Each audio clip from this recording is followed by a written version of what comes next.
দিনে নিশাই পৰিশ্ৰমৰ অন্তত সফল চন্দ্ৰযান। জানেনে এই ইছৰ বিজ্ঞানীয়ে কিমান টকা দৰমহা পায়? চন্দ্ৰযান 3ৰ সফলতাৰ পিছত ভাৰতীয় মহাকাশ গৱেষণা সংস্থা ইছৰক লৈ সমগ্ৰ দেশে গৌৰৱ অনুভৱ কৰিছে। সকলোৱে ইয়াৰ আঁৰৰ বিজ্ঞানীক প্ৰশংসা কৰিছে। ইছৰই উপগ্ৰহ উৎক্ষেপণ আৰু গ্ৰহ পৰ্যবেক্ষণকে ধৰি ইয়াৰ বহু প্ৰকল্প আৰু অভিযানৰ বাবে গৱেষণা, বিকাশ, প্ৰয়োগ আৰু নিষ্পাদনৰ বাবে বিভিন্ন শাখাৰ বিজ্ঞানী আৰু অভিযন্তাক নিয়োগ কৰে। ইছৰৰ বিভিন্ন পদত থকা বিজ্ঞানী আৰু অভিযন্তাসকলে চৰকাৰী পৰ্যায়ত দৰমহা আৰু ভাত্তা লাভ কৰে।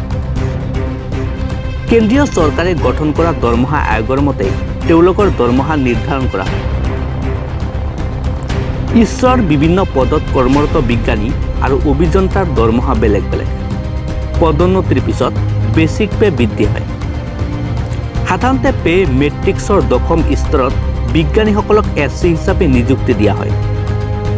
নিম্নতম বেচিক পে 56,100 টকা প্ৰতিমাহে দিয়া হয়। ইয়াৰ ওপৰত কিছু ভাত্তাও দিয়া হয়। লগতে সময়ে সময়ে চৰকাৰৰ অনুমোদন অনুসৰি বিভিন্ন ভাত্তা আৰু সুবিধা প্ৰদান কৰা হয়। কিন্তু পদোন্নতিৰ লগে লগে দৰমহাৰ গাঁথনিও সলনি হ'বলৈ আৰম্ভ কৰে। তাৰ লগতে দৰমহাও বৃদ্ধি হ'বলৈ ধৰে আৰু লগতে চৰকাৰী সা সুবিধাও লাভ কৰে। 7ম বেতন আয়োগৰ পৰামৰ্শ কাৰ্যকাৰী কৰাৰ পিছত ইছৰৰ বিজ্ঞানীসকলৰ দৰমহাও কিছু সালসলনি কৰা হৈছে। পে বেণ্ড আৰু গ্ৰেড পেৰ সংমিশ্ৰণত যিটো গঠিত হয় ইয়াক বেচিক পে বুলি কোৱা হয়। ইছৰৰ কৰ্মচাৰীয়ে বেচিক পেৰ উপৰিও ডা লাভ কৰে। বছৰত দুবাৰকৈ লাভ কৰে। দৰমহাৰ স্কেলৰ উপৰিও তেওঁলোকে বেচিক পে 10%ৰ পৰা 30%লৈকে ঘৰ ভাড়াৰ ভাত্তাও লাভ কৰে।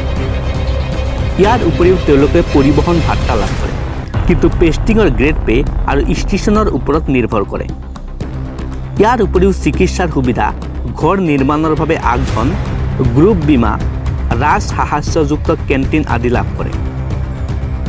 ইয়াৰ লগতে আন কেইবাটাও ভাত্তাও দিয়া হয়, যেনে পেঞ্চন, ভ্ৰমণ ভাত্তা, বীমা, ঘৰ নিৰ্মাণৰ আগধন ভাত্তা ইত্যাদি।